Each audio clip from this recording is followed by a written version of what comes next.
Nebraska's prisons remain at 160% capacity. Staff turnover remains high. The state's experienced 2 prison riots over the last 4 years. What would you do to fix the agency? Well, we need to make sure that our corrections are functioning to protect the public safety. And that's what we've been doing over the course of the last few years. We really all know that corrections have been underinvested, so we've asked for investments from the legislature of about $117 million in capital expenditures, plus additional operating expenses to help raise some of our correctional officers' pay and help really stabilize that attrition we've been seeing.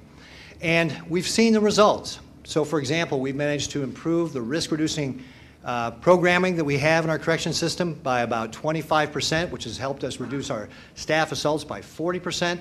We ended porn going to our inmates. We've fixed the sentence correction calculation. We've managed to really work on how we get people that programming before they reach their parole eligibility date. One of our great programs, the 5 Ventures, has had 175 graduates.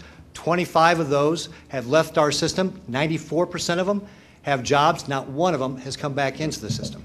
So we've made a tremendous amount of progress, but we've got more work to do, and that's what we're going to continue to do, is focus on how we can protect the public safety. Senator Krist, question to you. If you were elected governor, how would you fix the agency? I would go back to where we were. I was involved with corrections investigations, special investigations, long before the governor came into office. In fact, one of the first things he did was to abolish and do away with our stakeholders group that we had put together 5 years before that. We had measures in place that would have corrected both the intake, the sentencing parameters, as well as the correction system. I would again go back to reform those stakeholders and make the corrections that we had initially talked about doing. I also can tell you that there's been more riotous activities, more incidents, more deaths, and more murders in the last 4 years than there have been in the last 30 years in corrections under his administration and under the leadership of Mr. Frakes, who will be packing his bags to Washington if I become governor. Governor Ricketts, Scott Frakes, and the job he's doing. Well, I'd like to respond back to the senator. So what the senator is talking about there is LB 605, which was a justice reinvestment effort. And that, I didn't terminate that, it expired. And it had served its purpose. We actually made changes with regard to our justice system. It actually helped us flatten out, even take down a little bit our inmates with regard to how many we have in our system. And so it served its purpose. And as I mentioned, we are working on things. We've done things like end the terrible practice of co-ed incarceration.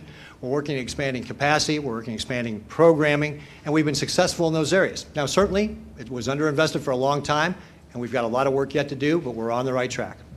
I need to correct the governor. LB 605 was a statute change. It was not a program that expired. What expired is what he terminated, and that was the installation of a stakeholders group made up of all 3 branches of government that met almost on a monthly basis to start, actually weekly basis to start out with, and then monthly after that. That group of stakeholders was disbanded because the governor wanted to do it my way or the highway. It's not working. Corrections is a debacle, and what we have right now is a 1/3 turnover of every corrections officer, 30% attrition. Try to run your business with a 30% attrition. Actually, the senator is wrong. What happened was, again, we had this group that was working on the justice reinvestment, and the mandate for that group came to an end. The outside consultant that was helping us, they weren't being paid anymore, so they were going home, and that's why that meeting ended. All right, it's time for our first commercial break. When we come back, the candidates will ask each other a question.